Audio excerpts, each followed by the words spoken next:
C'est le quatrième numéro du débat de cette semaine, mesdames et messieurs, bonjour. Merci de nous recevoir chez vous. Au Togo, plus de 2,5 millions de personnes ont achevé leur parcours vaccinal contre la Covid-19, mais l'objectif est d'atteindre 60% de la population adulte. Le ministre de la Santé a annoncé une vaste campagne de vaccination accélérée du 4 au 18 avril sur toute l'étendue du territoire national. Comment cette campagne va se faire?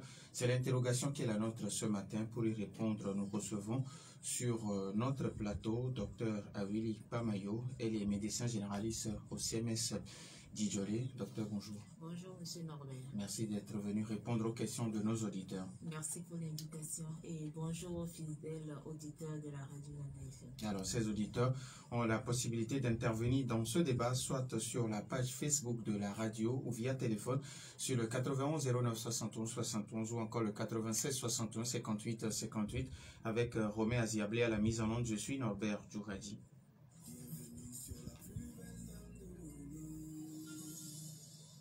Alors, une fois encore, bonjour. Docteur, à ce jour, quelle est la situation de la maladie à coronavirus dans notre pays, les cas de contamination et le nombre de guéris?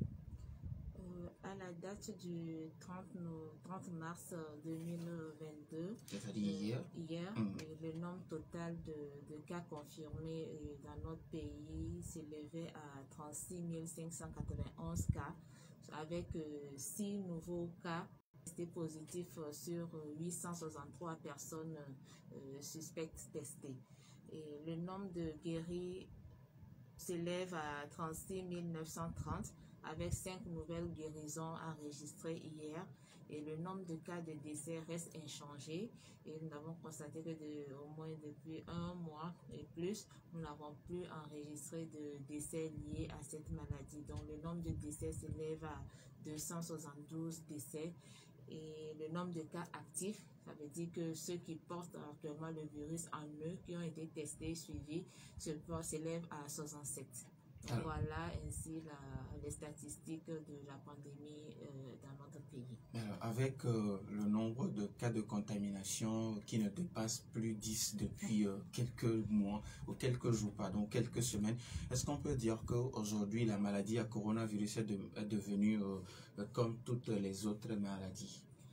Depuis, je veux dire que près d'une année, on a mis la maladie à coronavirus comme une endémie parce qu'on nous avait dit que la maladie va durer dans le temps, elle ne va pas disparaître actuellement, donc il faudrait la considérer comme les autres maladies infectieuses, transmissibles que nous suivons de tous les jours et que nous puissions faire un suivi adéquat sur cette maladie. Donc elle est déjà endémique et que la régression des cas aussi nous renforce dans cette lancée en disant que oui, la pandémie est devenue endémique maintenant, mais c'est de faire tout pour pouvoir réduire la morbidité, la mortalité liée à cette maladie. Alors, l'OMS a publié mercredi une version revisitée de son plan stratégique de lutte contre la pandémie et l'organisation onusienne affirmait, je cite, « Le virus a encore d'énergie », fin de citation. Que comprendre de cette portion de phrase? Selon ma compréhension, le virus a encore de l'énergie. Ça veut dire que le virus n'est pas encore derrière nous. La maladie, la pandémie n'est pas encore derrière nous. Et le virus sévit toujours.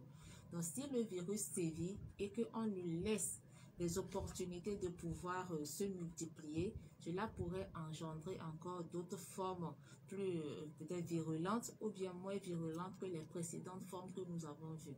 Donc la baisse des cas ne sonne pas la fin de la pandémie, donc il va falloir toujours être vigilant pour suivre ce virus de très près pour ne pas que ça nous réserve des surprises désagréables.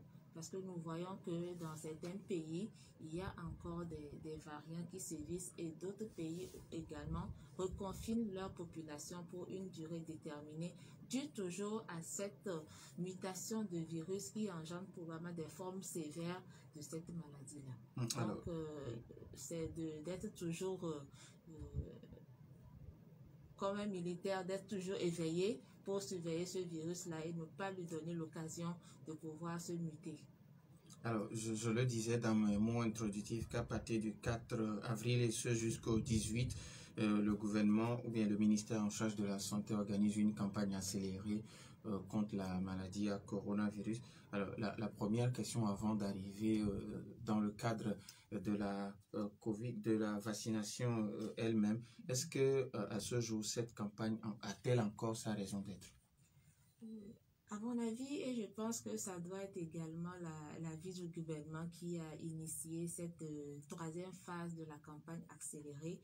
Oui, cette campagne est toujours, elle a bienvenue dans notre pays. Je m'explique.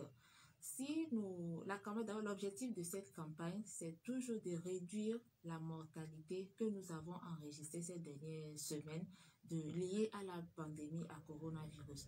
Et plus spécifiquement, c'est de pouvoir vacciner en 2 semaines près de 400 000 personnes âgées de 12 ans et plus en première dose et de rattraper également près de 200 000 personnes qui avaient reçu leur première dose et de faire la deuxième dose et également les doses de rappel. Donc, si nous prenons la vaccination de façon générale par la COVID-19 que nous opérons dans nos centres de santé, la vaccination infantile, nous avons des jours de vaccination où les mamans amènent leurs enfants pour la vaccination. Mais arrivé à un certain moment, nous voyons que ces mamans, malgré les rendez-vous qui ont été donnés, ne viennent pas dans les centres de santé pour pouvoir bénéficier de cette dose de vaccin. Donc, qu'est-ce que nous faisons? Nous organisons cependant, d'abord nous recherchons, ils deviennent des perdus de vue.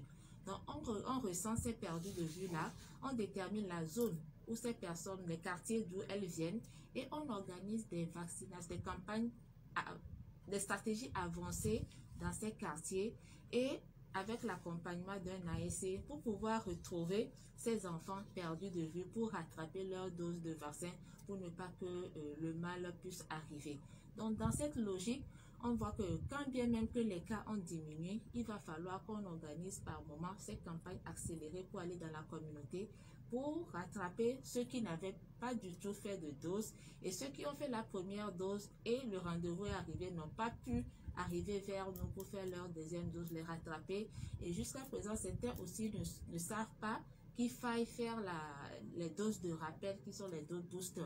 Si je prends Johnson & Johnson, d'autres personnes disent que non, c'est une seule dose. Ils ne sont pas informés qu'il va falloir faire une deuxième dose 2 mois après la deuxième dose. Donc, c'est tout ça là, c'est l'objectif de la campagne accélérée. Quand bien même que les cas ont diminué, il va falloir que nous fassions par moment ces campagnes. Alors, la grande question que tout le monde se pose à ce jour, est-ce que nous disposons assez de vaccins, c'est-à-dire de vaccins en quantité, ou encore il va falloir débloquer de l'argent pour aller acheter ces vaccins au moment où le Togolais est accablé par les conséquences de la vie chère? Vous avez vu qu'actuellement, le problème de quantité de vaccins ne se pose pas. Les doses sont disponibles et je pense que pour cette campagne, les doses nécessaires sont disponibles et déjà dans notre pays pour pouvoir vacciner la population. Parce que avec l'appui des partenaires financiers, le Togo a acquis un bon nombre de doses, notamment les doses de Pfizer qui ont été données au Togo. Donc, pour la quantité de doses, je pense qu'il n'y a pas à s'en faire là-dessus. Parce que depuis la campagne accélérée jusqu'à maintenant, il y a toujours les équipes sur place pour vacciner, mais l'engouement vers ces équipes-là n'est pas au rendez-vous. Donc, dans la journée, si je prends le cas de notre centre, en moyenne, c'est une dizaine de personnes que nous vaccinons. Donc, on est là, nous attendons les gens à vacciner, mais les gens ne viennent pas. Donc, ces doses sont toujours là et je pense que ça pourrait suffire pour la campagne et la routine également. Est-ce que vous comprenez que les gens ont toujours peur de la vaccination contre la COVID?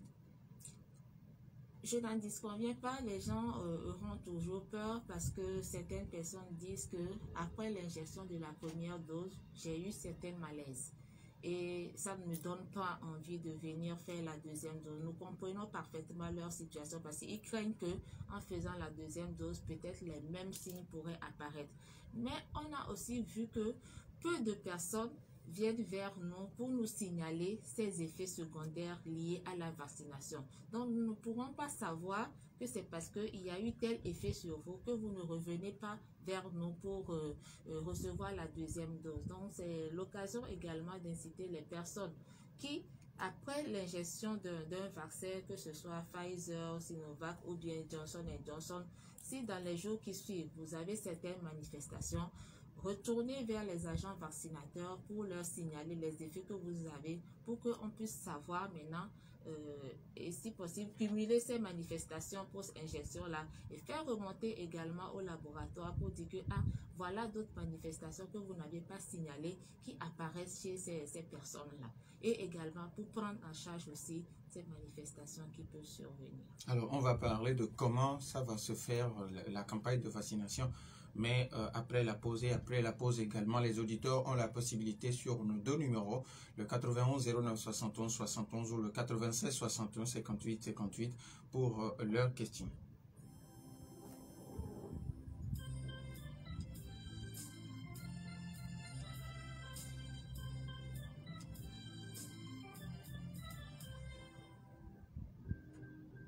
Savez-vous que vous pouvez faire des études supérieures de qualité comme en France et obtenir un diplôme français tout en étant à Lomé? C'est vrai, exactement, et c'est enfin possible à ESAM.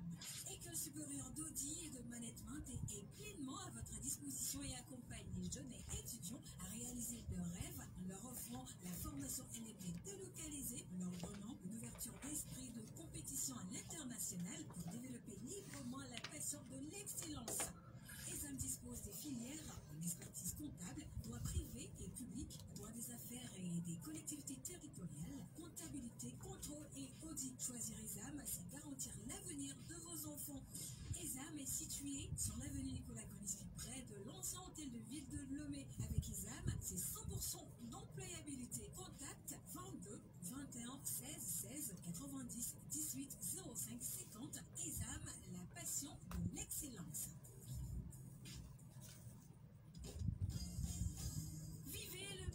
Au quotidien avec la plus belle dame de Lomé à travers la deuxième édition du marché international de l'artisanat du Togo. Miato, c'est du 23 mars au 3 avril 2022 sur l'esplanade du Palais des Congrès de Lomé. Soyez branchés sur la 95.5 tous les jours de lundi à vendredi à partir de 14h. Pour l'instant, Miato. Un FM vous accueille les samedis 26 mars et 2 avril à partir de 10h30 dans une ambiance de gaieté avec des jeux à vous couper le souffle. Pour plus d'informations, contactez le 91 09 58 58.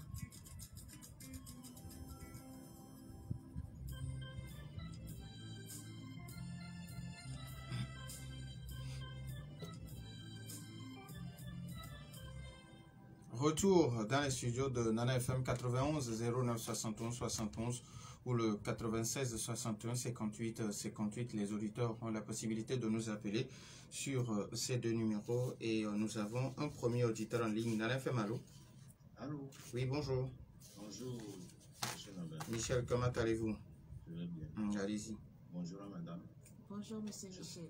Je crois que moi, je voudrais poser une préoccupation à madame. Si réellement, ils sont tout le temps là, à nous marteler cette histoire de chiffres de Covid. Il faudrait qu'à partir de maintenant, quand ils viennent sur les ondes, qu'ils viennent nous présenter également la situation des autres affections. Parce que je vois très mal qu'on me communique tout le temps, quelque chose qui ne tue pratiquement pas. Et que les choses qui tuent nos soeurs, nos femmes, nos mamans, on n'en parle même pas. Ça dit que c'est comme si c'est fait à dessein, quoi. Si on n'a pas une intention derrière la tête, comment se fait-il que c'est sur ça, là? On a toujours pris l'habitude de communiquer. Oui, je comprends au début que c'est une urgence et qu'on ne connaissait pas le mal. Maintenant qu'on le connaît, il faut qu'on nous communique également la situation des autres affections. Parce qu'aujourd'hui, les Togolais ne sont plus préoccupés par Covid. Parce que c'est la faim maintenant qui assassine les gens. Et donc, il faudrait qu'ils prennent en compte les autres affections qui sont censées de nous présenter au quotidien. Et là, chacun fera ses choix. Elle venait de dire tout à l'heure que si quelqu'un est resté dans son coin, n'a pas dit qu'elle a eu cette telle situation après une prise de dose et que bon, on ne saura pas. Non, madame, ne soyez pas naïve. Les gens ont eu ces problèmes-là, ils ont approché les structures sanitaires. Qu'est-ce qu'on leur a donné? Il y a quelqu'un à côté de moi qui s'est plaint de la soupe d'oreille. Mais qu'est-ce qu'on lui a donné? Non, franchement, non. Il ne faut pas que nous en faisons un peu minimum de vérité. Parce que ce qui se passe maintenant, là, la vie au Togo, c'est hyper difficile. Ce n'est pas Covid qui est la préoccupation des gens. Donc, moi, je voudrais dire à madame de venir nous donner au moins le niveau des autres affections aussi pour qu'on puisse savoir si réellement on veut s'occuper des Togolais ou pas. Merci beaucoup, Michel. 91 09 71 71 ou le 96 61 58 58. Docteur, avant que d'autres auditeurs n'appellent, vous allez répondre aux questions aux préoccupations de Michel, qui demande à ce qu'on présente aussi la situation au niveau des autres affections. Oui, monsieur Michel peut-être est préoccupé également par les autres affections parce que pour lui, on a délaissé d'autres affections au profit de la COVID-19.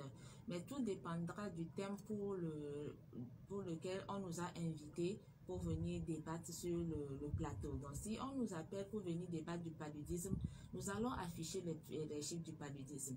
Mais si on nous invite pour venir débattre de la COVID, ce sont les statistiques de la COVID-19. Donc, nous ne répondons que aux questions qui nous est posées par le présentateur ou le journaliste. Voilà. Donc, au niveau des autres maladies, nous faisons également un suivi. Donc, si c'est pour débattre d'autres maladies, on va aussi donner ces statistiques-là. Nous avons un autre auditeur. Nana Femaro. Allô. Papa Siviti. Papa Siviti, bonjour. Bonjour, mon docteur. Bonjour, monsieur Siviti. Que Dieu vous bénisse abondamment. Amen. Moi, ce qui me concerne, c'est un déploiement que vous avez fait compte tenu de cette pandémie. On nous insulte que nous sommes pour le gouvernement. Non. Le Togolais, nous devons connaître le fort de l'autre. Nous n'apprécions pas. Il faut que le mal, ça soit celui des voisins. Vous avez travaillé. Les autres maladies, on les connaissait. Celle-ci, elle est nouvelle. Et c'est une pandémie compte tenu des fouets qu'elle a infligés à toutes les nations. Nous avons pris, moi je remercie la présidence, les ministres, toutes les radios du Togo. Parce qu'elles se réveillent, c'est la Covid. Hein? Surtout, Nana FM, où vous êtes. Nous avons pris ce qu'il faut, ma directrice, mon docteur, il faut persuader. Et compte tenu de ce que certains disent, à mettre un peu d'eau ou bien de sel et de piment sur les autres maladies pour ne pas être critiqué. Surtout Covid, je vous remercie. Qu'est-ce qu'il faut faire maintenant? Il faut persuader parce qu'on nous a dit que ceux qui ont pris les 3 doses, première dose, ils vont mourir dans cette. Qu'est-ce que vous en pensez? Merci pour tout ce que vous avez fait, que vous continuez de faire. Et vous, la présidence, les radios du Togo, merci beaucoup. Merci beaucoup, Papa Siviti également. 91 09 71 71 ou le 96 61 58 58. Alors, docteur, Papa Siviti parlait entre-temps de troisième dose, c'est-à-dire la dose de rappel. Donc, ceux qui ont déjà eu leur dose de rappel, est-ce que ces personnes-là aussi sont concernées par cette campagne de vaccination accélérée? Non, si vous avez déjà reçu votre dose booster, vous n'êtes pas concerné parce que la limite pour le moment, c'est les 2 doses plus la dose booster qui est instituée. Donc, je profite aussi de l'occasion pour remercier M. Sibité qui a, à travers les ondes, s'est connu et il nous a rendu visite également au CMS de Djolé pour pouvoir recevoir sa 3e dose. Alors, maintenant, par rapport à cette campagne de vaccination qui se déroule du 4 avril au 18 avril prochain, comment ça va se dérouler? Est-ce que c'est vous qui vous déplacez ou bien ce sont les populations qui vont se déplacer vers vous?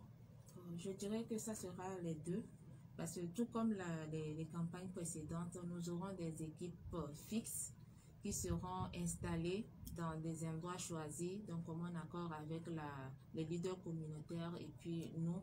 Et ces équipes fixes-là seront implantées à ces endroits et on informera la population que les équipes sont à tel endroit, donc vous pouvez venir vous faire vacciner là-bas. Et nous aurons également des équipes en avancée. Ça veut dire que ces équipes seront mobiles. Elles ne seront pas sur place du matin au soir, mais elles vont sillonner endroit par endroit pour aller vacciner la population. Nous pouvons prendre également le cas des écoles, dont nous allons tracer des circuits à ces équipes-là et aller d'école en école pour vacciner les enfants dont les parents ont donné les accords pour pouvoir être vaccinés. Donc, c'est un peu cette stratégie que nous allons mener pour la campagne. Mais bien avant, dès demain, il y aura les équipes de mobilisateurs qui vont sillonner les institutions, les domiciles et autres, et les écoles pour informer que à partir du 4 avril jusqu'au 18 avril, il y aura une campagne. Donc, surtout pour les écoles, nous allons mettre l'accent sur les écoles parce que les mobilisateurs vont aller là-bas pour les informer qu'il y aura une campagne. Et ceux qui avaient déjà fait la première dose, de venir également avec leur carnet de les cartes de vaccination pour la dose rappel. Et ceux qui n'avaient pas bénéficié d'une dose, c'est le moment de donner l'information aux élèves pour aller porter l'information aux parents ou bien faire des réunions avec les parents d'élèves pour les informer. Et ceux qui veulent que leur enfant soit vacciné puissent donner leur accord avant que les équipes ne viennent vers eux. Nous avons un auditeur, mais l'auditeur est parti. Ok. 91 09 71 71 ou le 96 61 58 58. L'auditeur peut revenir à tout moment, bien avant 8 heures. Alors, sur la page Facebook de Nana FM, Donald Bonou qui demande bonjour madame, est-ce que vous ne pensez pas qu'il est temps qu'on ouvre les frontières? Avant de répondre, nous avons l'auditeur qui est revenu. Nana FM, allô? Bonjour. Bonjour. Oui, madame, ici, comment allez-vous? Oui, voilà. Oui, allez-y. Je suis énervée encore. Quand on loin, on encore beaucoup. Le Covid, madame, je voudrais vous dire que le Covid est terminé depuis longtemps, ils m'ont envoyé. Et ils nous ont dit de le traiter comme une grippe. Tout le monde a du soleil en Afrique, c'est bon. Allô? Oui. Est-ce que vous pouvez vous déplacer un peu parce qu'on a du mal à vous recevoir? Oui, on a du mal à il y a madame de nous opportuner avec cette histoire de nous fatiguer avec cette histoire de Covid encore. Les Blancs, ils l'ont avancé et ils ont déclaré sa fin. Il faut qu'on le traite avec comme on s'occupe d'autres choses, on travaille à Itapois, ça dit qu'on arrête ça et ils viennent encore nous opportuner. Il va falloir qu'on commence par porter plainte contre le harcèlement pour nous faire vacciner. Moi, j'aimerais que ceux qui font la propagande pour le vaccin, tout ça là, qui nous l'argent des subventions qu'ils ont reçues et que l'État a reçu eux aussi, et les milliards engrangés par le PCR, Arnaque et tout le reste, on n'a pas fait de tout cet argent et c'est aller où? Merci. D'accord, merci. On parle de notre santé autrement que le vaccin. La sécurité sociale auquel on a droit. Tout le monde a droit à la sécurité sociale gratuite. À des outils modernes et tout le reste. L'éducation aussi. Merci. Pour bien manger, booster notre immunité. Arrête cette histoire de Covid. Il va falloir porter plainte contre vous. Merci beaucoup, madame Essi. Merci beaucoup. Alors, madame Essi qui pense qu'il faut nous parler de notre santé, mais d'une autre manière, au lieu de parler à chaque fois de vaccins, proposer des choses qu'il faut manger pour booster l'immunité. Nous avons un autre auditeur. Nana FM, allô? Oui, allô, bonjour. Merci Dadi Dogome, comment allez-vous? Ça va bien, merci. Allez-y. Bonjour, mon cher invité. Bonjour, monsieur. Bon, je voudrais un peu abonder dans le sens de Michel, celui qui a appelé en premier lieu. Quand madame disait que ceux qui ont, après la vaccination, eu des effets secondaires, ils devaient approcher les agents vaccineurs pour signaler afin que on sache ce qu'on doit faire. Moi qui vous parle, je me suis vacciné. J'ai fait 2 doses. Et je me suis dit, je ne vais plus faire de rappel. Parce que j'ai constaté qu'après la deuxième dose, j'avais des acouphènes. Ça a duré pratiquement 3 mois. Et quand j'ai approché les agents vaccineurs, ils m'ont envoyé. Moi, je suis à Didogomé. Ils m'ont envoyé voir un centre. Bon, c'est situé dans le CMS à Didogomé, un bureau. Et là, qu'est-ce qu'on m'a demandé? De faire un bilan. Je n'avais pas de problème avant la vaccination. Maintenant, j'ai des acouphènes. Ils m'ont demandé de faire un bilan général. Mais je vais trouver cet argent où pour faire le bilan. Donc, quand madame dit que les gens sont pris en charge, je ne veux pas dire que je m'inscris en faux, mais ce n'est pas vraiment la réalité qu'elle dit. Ou bien les informations ne sont pas les mêmes partout. Et surtout que nous disons au gouvernement, ce n'est pas à elle, elle est une commissionnaire, que les gens ont faim. On prend le Togo comme si c'est une couveuse. Le pays limitrophe, le Bénin n'a jamais fermé sa frontière, le Ghana vient de l'ouvrir, mais le Togo ne veut pas ouvrir sa frontière alors que nous disons que nous avons faim. Quand on met les prématurés dans les couveuses, on les nourrit quand même. Hein? Il faudrait que le gouvernement puisse comprendre qu'il faut ouvrir les frontières, même s'ils veulent faire leur campagne d'avril, pour que les gens puissent se nourrir. Sinon, le Covid, ce n'est pas le Covid qui va tuer les gens, ou bien la faim commence déjà par tuer les gens. C'est le message que je voudrais lui passer, puisqu'ils ont des réunions, qu'elles puissent passer ce message au comité de suivi. Merci beaucoup. Bonne journée. Bonne journée à vous aussi, Mas Dadidogome. Alors, docteur, vous avez suivi les questions de Mas Dadidogome. Ok, donc merci à M. Mas, nous avons pris bonne note et nous avons rendu compte d'acquis de droit, mais permettez-moi quand même de revenir sur la gestion des MAPI, des effets secondaires que nous parlons. Nous sommes, le CMS à Didogomé, tout comme nos CMS, nous sommes un CMS. Et au niveau CMS, nous sommes limités dans certaines prestations. Et dans le cadre de la vaccination COVID, il y a des médicaments qui ont été mis à la disposition des équipes de vaccination. Ce sont les médicaments d'urgence pour traiter certains MAPI immédiats qui pourraient survenir. C'est pour cela qu'on demande après la vaccination de surveiller 15 minutes le patient et la personne avant de la laisser partir. Notamment, nous avons de l'adrénaline, de Célestine contre certains chocs qui pourraient arriver. En cas de douleur, nous avons les antipyrétiques et ce sont ces médicaments. Et en cas de vomissement, les antiémétiques qui ont été mis à notre disposition pour les signes d'urgence.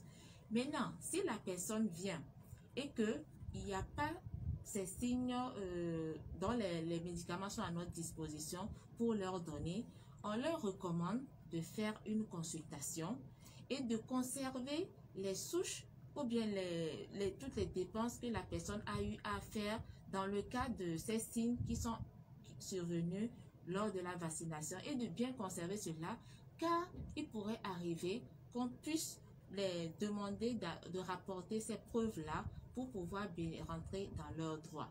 Donc, ce sont des choses comme ça qu'on explique à certaines personnes qui viennent. Et d'autres personnes qui viennent, ils disent que oui, j'ai fait la vaccination et près de 3 à 6 mois, qui viennent nous dire que j'ai tel signe. Alors que les MAPI liés à un médicament, c'est les signes qui doivent survenir dans les 28 jours maximum après l'ingestion ou bien la prise d'un médicament ou bien après l'ingestion d'un truc. Maintenant, si vous venez et que c'est à 3 mois que vous déclarez, vous voyez qu'on ne pourra pas les considérer comme des manifestations post-injection. Voilà, donc c'est pour cela que j'interpelle les gens à les signaler tôt. Maintenant, si ce n'est pas un signe que les médicaments disponibles que nous pouvons vous prendre en charge, on va vous dire honorer les médicaments, ordonnances, gardez-les et venir. Pour les cas d'acouphènes, probablement on leur a demandé d'aller voir un ORL et l'ORL ne se trouvant pas probablement dans le CMS à Didogomé, il sera obligé de faire sa consultation externe et de garder les souches là pour une probable remboursement ultérieurement. Mais à quand? je ne saurais le dire. Alors, est-ce que ces explications que vous donnez, est-ce que on explique comme ça aux gens? Je pense qu'il y avait un communiqué qui était sorti par rapport à de conserver ces ordonnances-là pour une province. C'est un communiqué qui était sorti d'antan, dès le début de la vaccination. Et je sais très bien que les cas de MAPI qui sont référés vers moi et que nos acteurs ne pouvaient pas prendre en charge, moi, personnellement, j'ai eu à les expliquer comme ça. C'est vrai que les gens ne sont pas d'accord, comme on le dit. Ils n'avaient pas prévu de faire une consultation. C'est suite à ça que c'est survenu.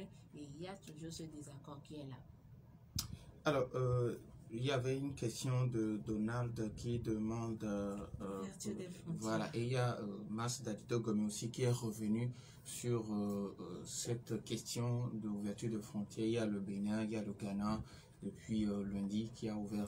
C'est vous, les agents hospitaliers, qui proposez au gouvernement de prendre de telles... Ou bien vous ne voyez pas qu'il est temps qu'on ouvre les frontières? Je ne pense pas que ce sont le personnel de santé qui dicte mon avis. Je pense que cette décision d'ouverture des frontières, c'est une action de groupe parce que nous sommes dans la sous-région. C'est de décider pour répondre de pourquoi les frontières ne sont pas ouvertes. Alors, sur la page Facebook de Nana FM, il y a Ben Benito qui demande: est-ce que depuis le début de la vaccination, vous avez mené des études pour comprendre le secondaire de la vaccination? Donc, des études ont été menées pour cela. Et comme je le dis, si les manifestations ne nous parviennent pas pour qu'on puisse notifier ça dans nos cahiers de pharmacovigilance, il sera difficile qu'on rapporte voilà le nombre de tel nombre le matin pour prendre soin de nos patients, et nous espérons que c'est parce que le besoin ne se fait pas sentir que les patients ne viennent pas, parce que nous ne prions pas également que les gens tombent malades pour que nous puissions nous réjouir. Non. Malade, alors Dieu merci, mais il vaut mieux que guérir, comme on le dit. Alors, pendant 2 ans, est-ce que votre façon de travailler a changé, surtout avec l'avènement de la COVID-19? Personnellement, moi, la façon de travailler a changé. Je ne suis donc on est toujours en sous-effectif, mais nous essayons quand même de faire avec le peu que nous avons. Mais si il y a l'opportunité d'avoir plus de personnel à travers peut-être des concours, des affectations, j'invite toute la population également qui n'a pas encore fait le rappel de la vaccination à